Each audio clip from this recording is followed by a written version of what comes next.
Hi guys, I'm Hayden Crawford from numerologist.com and I'm a wellness coach specialising in colour therapy. Today we're going to be exploring the 5 generations of indigos so that you can work out exactly which one you are. Larger numbers of indigos started arriving on the planet at the end of World War II, and this was after the atomic bomb went off. They'd heard the calling that Earth was in danger and that souls needed to come in to help with this quite tumultuous time. Now, over the years, there's actually been 5 generations of indigos that have come in, and each one of those has got various different ailments and symptoms that they have had to endure or learn to live with. And actually they've come in with different coloured auras as well. As we know from my previous video, indigos are given their name because when their auric system is photographed with Kirlian photography, it appears in a specific range of colours. The very first indigos to arrive were known as the Alpha Generation indigos, and they started manifesting up until around about 1968 from the end of World War II. Now they struggled the most out of all of the different generations of indigos because they had to kind of pre-pave the way for future generations and actually had to do the hard yards. They were horrified by all of the war and violence on the planet that they found.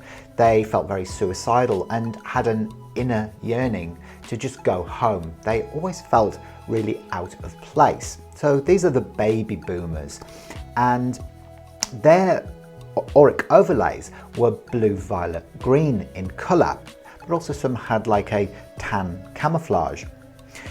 They had their Saturn return awakening around about the age of 28, and this is when they kind of woke up to their soul purpose and the work that they actually came here to do, irrespective of what they might have been doing previously. So were you one of the Alpha Generation indigos? I was part of the next wave. I was born in 1972, and these souls started incarnating between 1968 and 1978, having their Saturn return awakening between 1996 and 2006 at roughly the age of 28. Now I can remember what was happening for me during that time. It was the very first time I'd come to Australia, and I was left to stand on my own 2 feet and started reading the tarot cards as a way of being able to make money. What was happening for you during that time? Now, the difference between the Beta Generation indigos and the Alpha Generation indigos is that they didn't have this tan camouflage. Their auric system was blue, violet, green, but they didn't have this camouflage, which actually enabled the Alpha Generation indigos to be able to learn in more of a linear kind of process-driven way. This next wave of indigos, the Beta Generation indigos, actually learned in very, very different ways and weren't so process orientated. Were you born between 1978 and 1988? Well, then you're known as a Gamma Generation indigo. They're quite different from the previous 2 generations in the fact that they had very few overlays to their aura. And if they did, they would most probably be violet, although there is some cases of them having either crystal or octarine coloured overlays. They were the first ones to have these early childhood symptoms of ADD or ADHD, which was obviously a wrong diagnosis. And a lot of them were kind of ushered into taking Ritalin as a way to be able to overcome these terrible symptoms. But actually it had a very poor effect on their well-being. Now they had their Saturn return between the years of 2006 and 2016. If you came in between 1988 and 1998, then you may be a Delta Generation indigo, otherwise known as the pure ones because they had no overlays on their aura at all. They were pure indigo. If they did have an overlay, then it was more likely to be either crystal or octarine, otherwise known as the chameleonic colours. Now, if these people weren't treated correctly during their early years, they would have really severe cases of ADD and ADHD. And if they were allowed to take prescription medication, or they started taking drugs or drinking too much alcohol, It unfortunately may have led to suicide for a few of these. Now they need grounding, that's one of their biggest things, so to use slow wavelengths and frequencies in the form of rich deep reds or burnt oranges, it can be extremely beneficial to keep them kind of grounded in their physical bodies.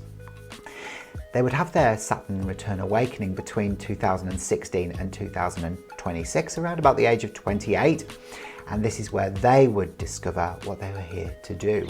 And in fact, for a lot of these crystal children, they're actually here to just be rather than to do. Last but by no means least are the Omega Generation Indigos, and they're born between 1998 and 2008. And then they face very similar dilemmas to the Delta Generation. They also don't have any overlays to their aura, so they are a beautiful indigo auric system. And they really have the most incredible family lives. For them, they choose functional families and often have indigo parents, or they might even be reincarnated indigos themselves from deceased alpha or beta generation indigos. During their Saturn return, which is between 2026 and 2036, this is where they get to embark upon their soul work, and I can't wait to see exactly the work that they're going to be doing. Now again, they really do resonate with keeping, sort of their bodies grounded, so they need to have that red energy around them to be able to give them that activity, energy and mobility and dynamism that they need to be able to sort of surge forward into the golden age of Aquarius. Look, this isn't by any means conclusive. These are just more popular times that these different waves of generations came in to do their work. If you fall outside of that for any reason, don't think that you're not one and that you're not here for a special purpose. Of course, we all are. Now remember to subscribe to the channel and also watch my next video. I'll be back very soon with some more helpful insights. So I'll see you very soon. Bye for now.